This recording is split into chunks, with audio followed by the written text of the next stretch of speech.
Hey everyone, welcome to arts study made easy. This is Priyanka. तो हमारी class 8 की geography series चल रही है जिसमें हम क्लास 8 ज्योग्राफी एनसीईआरटी को चैप्टर वाइज डिस्कस करते हैं। तो हमारे इसी सीरीज़ में चल रहा है हमारा चैप्टर नंबर 3 जो कि है mineral and power resources. Basically इस चैप्टर में हम जो हमारे मिनरल्स होते हैं और जो पावर रिसोर्सेज हैं जैसे कि हमारा फ्यूल वगैरह हो गया जिनसे हमें पावर मिलती है अगर हम बात करें तो इनके बारे में हम पढ़ रहे हैं कि ये कहाँ पाए जाते हैं, कैसे हम इसे यूटिलाइज करें और कैसे कंजर्व करें। और हाँ, आज हमारा 5th लेक्चर है। इसके पहले हम 4 लेक्चर्स कर चुके हैं। अगर आप नहीं देखे हैं तो प्लेलिस्ट का लिंक आपको डिस्क्रिप्शन में मिल जाएगा, आप वहाँ से देख लीजिएगा। और हाँ, अगर आपको हमारे लेक्चर्स की पीडीएफ चाहिए तो टेलीग्राम चैनल का लिंक डिस्क्रिप्शन में मिल जाएगा, आप वहाँ से पीडीएफ्स को डाउनलोड कर सकते हैं। तो चलिए शुरू करते हैं हमारे आज के लेक्चर को। इसके पहले 2 लेक्चर जो थे, जो कि 4th थे और मतलब 3rd और 4th लेक्चर थे, उसमें हमने बात की थी कि भाई डिस्ट्रीब्यूशन ऑफ जो हमारा मिनरल है उसका डिस्ट्रीब्यूशन वर्ल्ड लेवल पे। आज हम बात करेंगे distribution of minerals in India. हमारे इंडिया में कैसा डिस्ट्रीब्यूशन का लेवल है, मतलब मिनरल का डिस्ट्रीब्यूशन है, सॉरी। तो देखिए बेसिकली जो हमारा इंडिया है उसमें सबसे ज़्यादा प्रोडक्शन अगर मिनरल में हम देखें तो आयरन है। तो देखते हैं, चलिए यहीं से शुरू करते हैं। Iron, India has deposits of high grade iron और। हमारे इंडिया में हाई ग्रेड आयरन और के बहुत ज़्यादा डिपॉजिट हैं। अब ये कहाँ कहाँ हैं तो देखते हैं, चलिए। तो ये मेनली मतलब कहाँ कहाँ है तो देखिए, झारखंड, उड़ीसा, छत्तीसगढ़, मध्य प्रदेश, गोवा, महाराष्ट्र एंड कर्नाटका, ये कुछ प्लेसेस है जहाँ पे हाई ग्रेड आयरन ओर के डिपॉजिट्स पाए गए हैं। ठीक, दूसरा ओर है हमारा, मतलब दूसरा मिनरल है, कौन सा है वो हमारा बॉक्साइट है। ठीक, अच्छा, ये जो ये ओर्स हैं, ये मिनरल्स हैं, तो ये जो प्लेसेस हैं यहाँ पे देखिए, इनको लेके फिर डेवलपमेंट भी बहुत ज़्यादा होगा। जैसे कि अगर हम बात करें झारखंड की, छत्तीसगढ़ की, तो यहाँ पे बेसिकली जो भी इनका डेवलपमेंट है वो टोटली अगर हम बात करें तो बेस है यही इंडस्ट्रीज़ में। और दूसरा ये आयरन के बगैर आयरन वायरन के डिपॉजिट में। झारखंड में तो हमारे ये कोल के भी पाए जाते हैं डिपॉजिट्स। तो ये सब है। ठीक, जो स्टार्टिंग में हमने स्टोरी डिस्कस की थी धनबाद की, तो वो झारखंड में ही है। ठीक, वहाँ पे भी कोल डिपॉजिट्स पाए गए हैं। चलिए अब हम बात करते हैं दूसरे मिनरल की जो कि है बॉक्साइट। तो बॉक्साइट हमारा क्या है, तो मेजर बॉक्साइट प्रोड्यूसिंग एरियाज। हमारे इंडिया में मेजर बॉक्साइट प्रोड्यूसिंग एरियाज कौन कौन से हैं तो है भाई देखिए, झारखंड हो गया, उड़ीसा, छत्तीसगढ़, मध्य प्रदेश, गुजरात, महाराष्ट्र एंड तमिलनाडु। ये कुछ प्लेसेस हैं जहाँ पे बॉक्साइट के मतलब डिपॉजिट्स पाए गए हैं, मिनरल डिपॉजिट पाए गए हैं जो हम यूटिलाइज कर रहे हैं। तो कौन कौन से हैं तो वही देखिए, मोस्टली आयरन और बॉक्साइट के सिमिलर ही हैं। झारखंड, उड़ीसा, छत्तीसगढ़, मध्य प्रदेश, गुजरात, महाराष्ट्र एंड तमिलनाडु। आयरन में कर्नाटका भी है। ठीक, तो हम अब देखते हैं, चलिए हमारा जो तीसरा मिनरल है जो कि है माइका। माइका में देखते हैं कौन कौन से माइका के डिपॉजिट्स कहाँ कहाँ हैं इंडिया में। तो mica deposits mainly occur in Jharkhand, Bihar, Andhra Pradesh and Rajasthan. India is the largest producer and exporter of mica in the world. तो इसमें कह रहे हैं कि जो हमारे माइका है उसके सबसे ज़्यादा डिपॉजिट कहाँ कहाँ हैं तो झारखंड में है, बिहार में है, आंध्र प्रदेश में और राजस्थान में। और हमारा जो इंडिया है ये लार्जेस्ट प्रोड्यूसर है माइका मिनरल का, जो कि मतलब पूरे वर्ल्ड में अगर हम बात करें तो माइका का हमारा इंडिया लार्जेस्ट प्रोड्यूसर है। ठीक, अब देखिए जितने भी मिनरल्स हैं, आयरन हो गया, बॉक्साइट हो गया, माइका हो गया, कॉपर हो गया, इनमें से कुछ हमारी डेली लाइफ में डायरेक्टली यूज़ होते हैं और बाकी सब इंडस्ट्रियलाइजेशन में उनसे उनसे कुछ प्रोडक्ट बन के जो हमारी लाइफ में यूज़ होते हैं। तो कहीं ना कहीं ये एज अ रिसोर्स हैं, तभी तो हम इनका इतना ज़्यादा यूटिलाइज कर रहे हैं। इनके बेस पे हम इंडस्ट्रीज सेटअप कर रहे हैं, बड़ी बड़ी कंपनीज मिलती हैं और उससे फिर बाकी हमारे इकोनॉमिक लेवल में भी डेवलपमेंट होता है। तो वही है, देखिए कि जिस अब अगर हम बात करें तो देखिए, जिस देश के पास ज़्यादा रिसोर्सेज होंगे चाहे वो जिस लेवल पे हो, उसके पास उसको लेके उतनी ही ज़्यादा इकोनॉमिक वहाँ पे ग्रोथ रहेगी। ठीक, चलिए अब आगे देखते हैं हमारा ये जो नेक्स्ट मिनरल है जो कि है कॉपर। तो कॉपर में क्या है, तो it is mainly produced in Rajasthan, Madhya Pradesh, Jharkhand, Karnataka and Andhra Pradesh. तो हमारे इंडिया में अगर हम बात करें कॉपर की तो कॉपर कहाँ पाया जाता है तो वो है देखिए, प्लेसेस कौन कौन सी हैं, स्टेट्स हैं राजस्थान, मध्य प्रदेश, झारखंड, कर्नाटका एंड आंध्र प्रदेश। ठीक, देन हम बात करेंगे नेक्स्ट मिनरल की जो कि है मैग्नीज।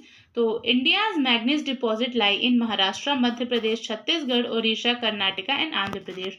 तो हमारे इंडिया में जो मैग्नीज के डिपॉजिट है, मतलब मैग्नीज मिनरल के जो भी डिपॉजिट्स है वो कहाँ कहाँ पे हैं तो वो हैं देखिए, महाराष्ट्र, मध्य प्रदेश, छत्तीसगढ़, उड़ीसा, कर्नाटका एंड आंध्र प्रदेश। ठीक, बेसिकली इस लेक्चर में हम देख रहे हैं जनरल, जैसे नहीं होता कि भाई बस हमें नेम पता चल जाए कि कहाँ पे कौन से मिनरल्स पाए जाते हैं, वही बस है इस डिस्ट्रीब्यूशन में। ठीक, चलिए लाइमस्टोन। अब लाइमस्टोन है तो ये जो चूना होता है उसकी बात कर रहे हैं, तो उसके डिपॉजिट्स कहाँ कहाँ पे हैं तो major limestone producing states in India are Bihar, Jharkhand, Orissa, Madhya Pradesh, Chhattisgarh, Rajasthan, Gujarat and Tamil Nadu. ठीक, ये देखिए ये लाइमस्टोन की मतलब क्वेरिंग ऑफ लाइमस्टोन। अब क्वेरिंग क्या होता है, तो खुदाई होती है बेसिकली, अगर आपको हम सिंपली बताएं क्वेरिंग मतलब खुदाई होती है। तो यहाँ पे जैसे लाइमस्टोन की खुदाई चल रही है तो उसी की एक फोटोग्राफ है, ठीक।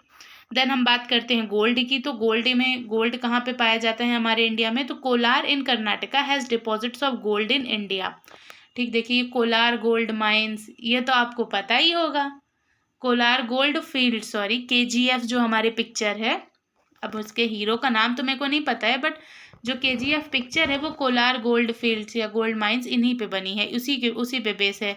तो ये कहाँ है कोलार गोल्ड जो फील्ड माइंस है, ये लार्जेस्ट प्रोड्यूसर है इंडिया में किसकी, गोल्ड के डिपॉजिट की। इंडिया में मतलब सबसे बड़ी यहीं पे जो भी है तो गोल्ड का डिपॉजिट है पूरे इंडिया में, और ये कहाँ है, तो ये कर्नाटका में है।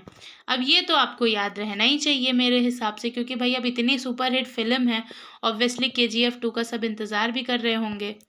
ठीक, Kolar in Karnataka has deposits of gold in India. These mines are among the deepest in the world, which makes mining of this ore are very expensive process. इसमें कह रहे हैं कि जो कोलार गोल्ड माइंस है, मतलब जो कोलार में हमारी गोल्ड की माइंस हैं, वो इतना ज़्यादा मतलब वो इतना ज़्यादा गहराई में है गोल्ड उसमें, कि वो अगर उसको हम मतलब उसको अगर खुदाई करें और उसे बेचें तो वो काफ़ी एक्सपेंसिव होगा। देखिए these mines are among the deepest in the world, मतलब ये जो माइन है ये बहुत ज़्यादा गहराई में है, अगर पूरे वर्ल्ड में देखें तो सबसे ज़्यादा गहराई माइंस में से एक है ये।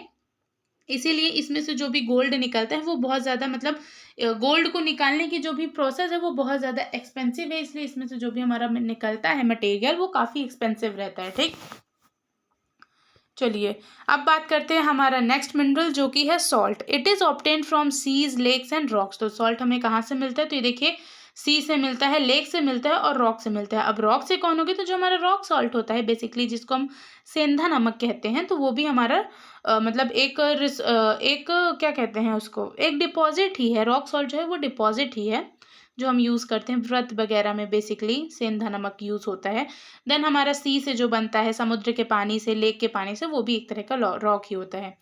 India is one of the world leading producer and exporter of salt. हमारी जो इंडिया है ये बहुत ज़्यादा लीडिंग प्रोड्यूसर है किसकी, सॉल्ट की, और एक्सपोर्ट भी हम करते हैं। ये देखिए ये फोटोग्राफ में बता रहा है कि भाई सांभर लेक है राजस्थान में, वहाँ से सॉल्ट का एक्सट्रैक्शन, उसकी एक फ़ोटोग्राफ अटैच की गई है, तो आप देख लीजिए, हमारे NCERT में थी।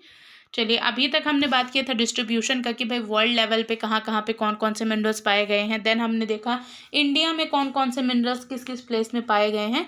अब चलिए देखते हैं कि ये जो मिनरल्स के बारे में हम इतना पढ़ाई कर रहे हैं इनका यूज़ क्या है, यूजेस ऑफ मिनरल्स।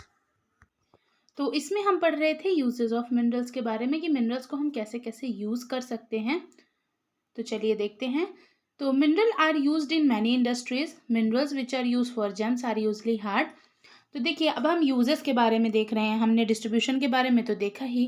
अब जो भी डिफरेंट मिनरल्स हमने देखे जो हमारे इंडिया में पाए जाते हैं या वर्ल्ड में जो भी हैं, अब उनका यूज़ किस तरह होगा, कितना यूज़ होगा, उसके बारे में देख रहे हैं। तो इसमें कह रहा है कि बेसिकली जो भी हमारे मिनरल्स होते हैं उनका सबसे इंपॉर्टेंट यूज़ कहाँ पे रहता है, हमारी इंडस्ट्रीज़ में। देन उसके बाद जो मिनरल्स हमारे हार्ड होते हैं, मतलब जो बहुत ज़्यादा हार्ड होते हैं, उनको हम एज अ जेम मतलब जैसे वो नहीं कहते रत्न जिसे कहते हैं, एज अ जेम हम उन्हें यूज़ करते हैं। देन अगर हम बात करें कॉपर की, तो copper is another metal used in everything from coins to pipes. तो कॉपर एक ऐसा मेटल है जिसको हम हर जगह यूज़ करते हैं, मतलब छोटी से छोटी चीज़ में और बड़ी से बड़ी चीज़ में, ठीक। ये कहने का मतलब है कॉइन्स टू पाइप्स से लेके, मतलब एग्जाम्पल लेके कि भैया आप छोटे से छोटी चीज़ है प्लस बड़े से बड़ी चीज़ में भी हम जिस मेटल का यूज़ करते हैं, जिस मिनरल का हम यूज़ करते हैं वो है हमारा कॉपर। देन बात होती है सिलिकॉन की। तो silicon used in the computer industry is obtained from quartz. तो क्वार्ट्ज क्या है, तो ये सिलिकॉन का ओर है, सिलिकॉन डाइऑक्साइड के फॉर्म में प्रेजेंट रहता है। तो इसमें कह रहे हैं कि जो सिलिकॉन है वो जो हमें मिलता है क्वार्ट्ज से, वो हम कहाँ यूज़ करते हैं, तो वो हम यूज़ करते हैं कंप्यूटर इंडस्ट्री में। जो भी हमारे मतलब अप्लाइंसेस रहते हैं उसमें सिलिकॉन मेटल का बहुत यूज़ होता है, मिनरल का। चलिए अब बात करते हैं एल्युमिनियम की। तो aluminium obtained from its ore bauxite is used in automobiles and airplanes, bottling industry, buildings and even in kitchen cookware. तो इसमें कह रहे हैं कि जो एल्युमिनियम हमें बॉक्साइट से मिलता है, बॉक्साइट क्या है, तो वो एल्युमिनियम का ओर है जिसमें से हमें एल्युमिनियम मिलता है। तो वो जो बॉक्साइट है वो जो एल्युमिनियम है जो हमें बॉक्साइट से मिलता है वो हम कहाँ यूज़ करते हैं, तो automobiles, airplanes, bottling industries, buildings even हमारे किचन के बर्तन बनाने में भी एल्युमिनियम का हमारे यूज़ होता है। तो यहाँ पे कुछ इंपॉर्टेंट मिनरल्स हैं जिनको हम यूज़ करते हैं। ठीक, अब चलिए देखते हैं कंजर्वेशन ऑफ मिनरल्स। अब ऐसा नहीं है कि जो हम मिनरल्स के यूज़ के बारे में बात करें सिर्फ हम उतने ही यूज़ करते हैं, जितने भी मिनरल्स हमें मिलते हैं वो सब को हम यूज़ करते हैं और एक अच्छी प्रोसेस में, अच्छे मतलब क्वांटिटी में हम उसे यूज़ करते हैं। जैसे अब अभी यूजेस ऑफ मिनरल्स में आयरन की बात नहीं हुई, बट आयरन देखिए हमारी लाइफ में कितना ज़्यादा इंपॉर्टेंट है। आयरन मतलब क्या, अगर हम कहें तो आयरन बेस है पूरी भी मेटल इंडस्ट्री का हमारे, उसको हम सबसे ज़्यादा यूज़ करते हैं। ठीक, तो ऐसा नहीं है कि जितने दिए हैं उतने ही मिनरल्स के यूजेस हैं, और भी हैं, बस इसमें एनसीईआरटी में इस टॉपिक में कुछ मेंशन किए गए हैं। ठीक, अब चलिए हम यूजेस के बारे में देख लिए, कैसे हमें मिनरल्स मिलते हैं, उनकी डेफिनेशन, हर एक चीज़ देखिए। अब देखते हैं कि हम मिनरल को कंजर्व कैसे कर सकते हैं। ठीक, तो हमारा नेक्स्ट टॉपिक है जो कि है कंजर्वेशन ऑफ मिनरल्स। तो मिनरल्स क्या है ये देखिए, अब ये हमें डिपॉजिट्स इनके मिलते हैं, तो इसी से हमें पता लग जाना चाहिए कि मिनरल्स क्या है, ये एक नॉन रिन्यूएबल रिसोर्स है। नॉन रिन्यूएबल मतलब कि जो रिन्यू नहीं होते हैं टाइम के साथ अपने आप में, मतलब तुरंत रिन्यू नहीं होते, इनको रिन्यू होने में काफ़ी टाइम, हज़ारों साल लगते हैं। तो ऐसे रिसोर्सेज को हम नॉन रिन्यूएबल रिसोर्सेज कहते हैं। जो भी हमारे फॉसिल फ्यूल्स हैं जैसे कि कोल, पेट्रोलियम, वो भी नॉन रिन्यूएबल रिसोर्सेज में ही आते हैं। तो चलिए देखते हैं, minerals are non renewable resources. It take thousands of year for the formation and concentration of mineral, मतलब हज़ारों साल लगते हैं मिनरल को बनने या उनके कंसंट्रेशन को तैयार होने में। The rate of formation is much smaller than the rate of which human consume these minerals. अगर हम इसे मतलब कंपेयर करें तो इसका बनने का समय ज़्यादा है, रेदर देन हम इसको जिस स्पीड से यूज़ कर रहे हैं, तो जितना जल्दी ये ख़त्म होगा उससे बहुत ज़्यादा, उससे डबल ट्रिपल चौपल टाइम लगेगा इसे फॉर्म होने में, इससे बनने में, इसलिए ये नॉन रिन्यूएबल रिसोर्सेज है। ठीक, इट इज़ नेसेसरी। अब देखिए इतना जल्दी अगर ये ख़त्म हो जाएगा तो ऑब्वियस सी बात है हमारी आगे आने वाली जो जनरेशन होगी वो मिनरल को नहीं जान पाएगी। तो इसलिए ये बहुत ज़्यादा इम्पॉर्टेंट है हमारे लिए कि हम मिनरल को बहुत लिमिटेड यूज़ करें, जहाँ हमें ज़रूरत हो सिर्फ वहीं यूज़ करें, जिससे इनको हम कंजर्व करके रख सकें, प्रिजर्व करके रख सकें फ्यूचर के लिए। It is necessary to reduce wastage in process of mining. तो इसमें कह रहा है कि अब हम इसे कैसे प्रिवेंट कर सकते हैं। तो माइनिंग के दौरान जो भी मिनरल का मतलब वेस्टेज हो जाता है उसे हम प्रिवेंट कर सकते हैं कि या तो उसमें से जो हमारे काम का हो उसे हम जितना ज़्यादा हो सके उतना ज़्यादा उस मिनरल को हम यूटिलाइज करें।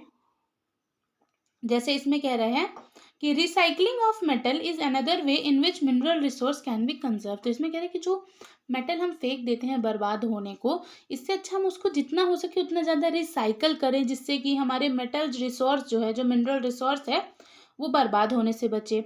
अब रिसाइकल इन द सेंस, जैसे कुछ लोग होते हैं क्या रहता है कि आयरन ही हुआ, आयरन को ही बाहर हवा में फेंक दिए रस्ट करने के लिए। भाई अगर वो हमारे यूज़ करनी है तो आप उसे बेच दो, कबाड़ को बेच दो, वो कहीं ना कहीं रिन्यू हो जाएगा। तो ऐसा है कि भाई हमें मिनरल को अगर प्रिजर्व करना है तो उससे सबसे पहली बात तो लिमिटेड यूज़ करना पड़ेगा, दूसरा उसे जितना ज़्यादा हो सके उतना ज़्यादा रिसाइकलिंग के लिए दे देना है, रेदर देन उसे वेस्ट करने के, मतलब वेस्ट ना करके उसे अगर हम रिसाइकल के लिए दे दें तो ऑब्वियस सी बात है कहीं ना कहीं हमारा मिनरल रिसोर्स बचेगा ही, कंजर्व ही होगा।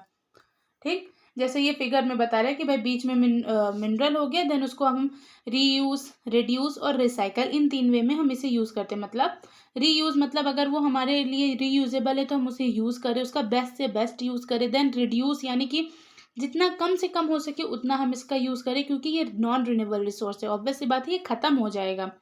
और तीसरा रिसाइकल, अगर रिसाइकलिंग पॉसिबल है इसकी तो हम वो भी करें। यही सेम चीज़ हमारी पेपर के उसमें भी होती है और यहाँ पे मिनरल्स में भी होती है। तो इसमें लिखा है थिंक एंड एक्ट, तो आप इसके बारे में सोचिए और इस पे काम करिए।